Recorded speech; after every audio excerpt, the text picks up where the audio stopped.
Ladies and gentlemen, welcome back to Railroader. We got a nice update. Couple things. First of all, train engines, I think this is a big one, now require less fuel to operate. So you no longer will run out of fuel just doing like a short run.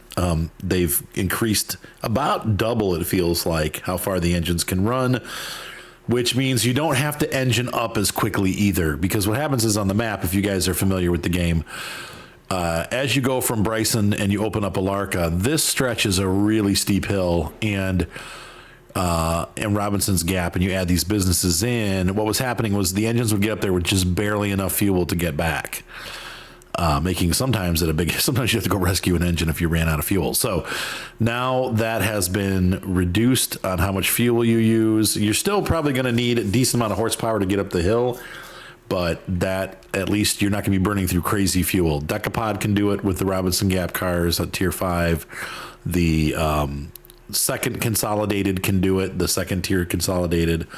So that's the first big update. But the second one, this is what I wanted to make a video about and kind of share with you. We have 3 awesome new engines. Once again, I'm not the historicity of these. I'm not necessarily going to critique. I know there's some criticism going on that they're not exactly the way that they were, but whatever. I think they're nice engines. These first 2 are the most interesting to me, simply because they fill in a gap. When we look at the engines that we have available in game, we kind of jump from very old engines like the Mogul and the 10-wheeler to fairly modern engines. Like the next size up really is, well, you got the bigger Mogul, which is still kind of that same era as these, but it's smaller. And then you have it goes to that weird looking 10-wheeler, and then we jump right to the Mikado. So there wasn't a lot of choices in that. I'm ready to upgrade my railroad. I don't have a ton of money, but I'd like to get at least something bigger than what we have. You could just basically get the Mogul or jump to the Mikado. Now we have that gap filled a bit. They've given us what is called the American class locomotive. And this is probably one of the most developed of those engines. This is going to be probably early 1900s, very late 1800s. But this is the same wheel setup as the old Wild West with the big, spark arresters for the wood burners. Like this is that type of engine. It's a 440, and that there's considered the American class engine. And they ran the Wild West for 70 plus years. So we have our first one in here. Things I like about this engine, it's got a front and rear headlight. So if you got a back on the route at night, you can still have a light going on, whereas some of those older engines don't have that. Even the Decapod does not have a rear light. So this is probably a little bit newer than the Decapod even. I believe this one holds, this will hold 10 tons and 6,000 gallons of water. But yeah, real nice engine. Doesn't develop a ton of power. It's got more tractive effort than the base engines, but I did notice even when I was pulling stuff around on flat surfaces, if you got 800 or 900 tons on the back of it, it's going to struggle. And you get to a hill and you're really going to struggle. So it's not a real strong puller, but it's a decent engine for your first upgrade. And I think it fits right in there. Let's take a look inside. Roomy cabin, oddly small window, and this is weird to me that there's no window here, but this is just how they made them. But yeah, you can see out the front if you open the window, and it seems like it'd be a pretty easy engine to operate. I think this is going to be, because of the way this is set up, this probably feeds automatically, but I don't see the tubing underneath. I don't know. You might be too old for that. But once again, a really good looking engine, and it is significantly larger than our base Mogul, the one that you start with, and bigger than the 10-wheeler. Those I think are like 17,000 pounds of tractive effort. This takes us into the 20,000 range, and it's only I want to say $9,000 for this engine. So it's under $10,000, fairly cheap, but with some nice modern conveniences. Next up, we have our biggest 10-wheeler. So before we had a 17 thousand and a 21. This is a 22,000 pounds of tractive effort. It's just a hair bigger than the weird looking 10-wheeler. I'll show you which one I'm talking about. You guys probably remember from my video, but here's the weird one. Yep, so there we go. That's the more antique 10-wheeler. It's still a great engine, but this is kind of a strange setup. They still run these. There's still a couple running in real life, but wow. Definitely antiquated. This is going to be probably 1890s, and this is going to be more like 1900. Once again, it's got a rear light, which is nice. I think 12 tons of coal, less water, 5,000, whereas this one holds 6,000. So this one's a little, you'd have to stop for water probably 2 or 3 times per coal fill up. This one's going to be kind of even. You're going to run out of coal as you run out of water. More wheels mean a little bit more traction, but really these engines are about the same and they cost about the same. This is 8,500 and that one is 9,000. So you're kind of just depending on what you're looking for as far as coal and water, that's going to probably make your decision. The tractive effort is very similar on both of these engines. There's not going to be a huge difference between them. But this is a nice engine, a little bit smaller boiler. Looks like the whole, like this gets larger here. This one kind of stays small. Fireboxes look about the same size. So let's go ahead and hop in here and take a look. Once again, nice looking cockpit area. A little cramped, but not bad. All right. So next up, we have an engine that rivals the Berkshire. It is another decapod. It's a 1 or 2 10 2 layout. It's a lot of driving wheels, right? 1, 2, 3, 4. Yeah. Let's get it from the other side. So we have basically a more modern version of the decapod is what we have here. A much larger decapod. Now I put it next to the Berkshire because the Berkshire was the largest engine in the fold until this came in.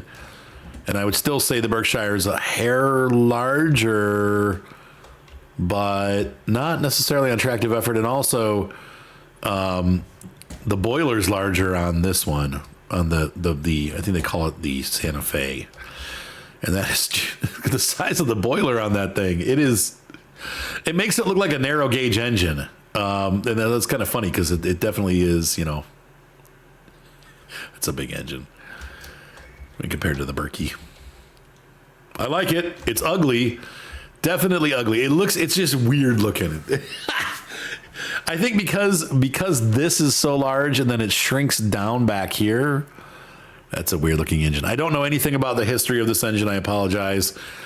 I'm assuming it's probably going to be somewhere around the same era as the Berkshire, but maybe a little bit older. But it's a big engine and it's got a lot of tractive effort. I believe this thing is at 71,000 pounds. Unfortunately, when you're in Sandbox, it doesn't tell you the information. So let me see what I can find. I'll be back. All right, as promised. I almost forgot to do this. Okay, the 10-wheeler has 21.6. The American, and it costs, I got those right, 22,006. They're 1,000 tractive effort apart. And then this is 74,000, it's not 71, versus the Berkshire, which is 65. So the Santa Fe is officially the largest engine in the game, with half of the capacity of the Berk. So it'll be interesting to see how that works out. But these are our end game, and it's $38,000, $34,000. I don't know why there's a discount, but there's a discount for some reason. So that pretty freaking expensive. But the Berkshire is also expensive. I like the look of the Berkshire better, but yeah, she gets some big engines. And the C55 that they updated is 55,000. So anyway, but once again, as I said before, you can see now that we have it in the list, you can see here these all kind of fall in. The Pacific was 18,000, but then we jump right to 21, which is nice. That's the older 10-wheeler, and then the new 10-wheeler. But the prices are similar. It's only 2,000 more than Pacific, and you get some good pulling power. And then the American, the switcher is in there also, but don't forget, this is a much more modern engine. So if you're trying to keep it like age of steam, where you're slowly progressing through steam locomotives. These are going to be like the Mogul, the American, the Atlantic. These are all coming way before the S23 switcher, which would have been like a 1930s engine. So, yeah. Anyway, hopefully, well, yeah. I mean, hopefully that helps you guys kind of make your decision. But that's what I wanted to show you. Like before we just went from like here to the Mogul to the Atlantic into the modern era with the Atlantic, because the Atlantic's a more modern version of the Atlantic. So, and then the Mikado. So now we've got a bunch of engines down here, and I'm using, actually you can see on my railroad here, I'm using this as my road switcher right now. I've upgraded. So the Mogul is doing the logs, and the 10-wheeler is going to be my passenger train, but this guy is what I'm using for my main line switcher and putting cars into their proper slots. It's just, I think this thing's ugly, but I would definitely buy it for my railroad once we get the bigger stuff going. Look at these size of these cool hoses and stuff, man. That is just wicked. Big engine. It holds, I think, 10 tons of coal and like 12,000 gallons. Yeah, it's going to be 15 tons of coal and 10,000 gallons of water.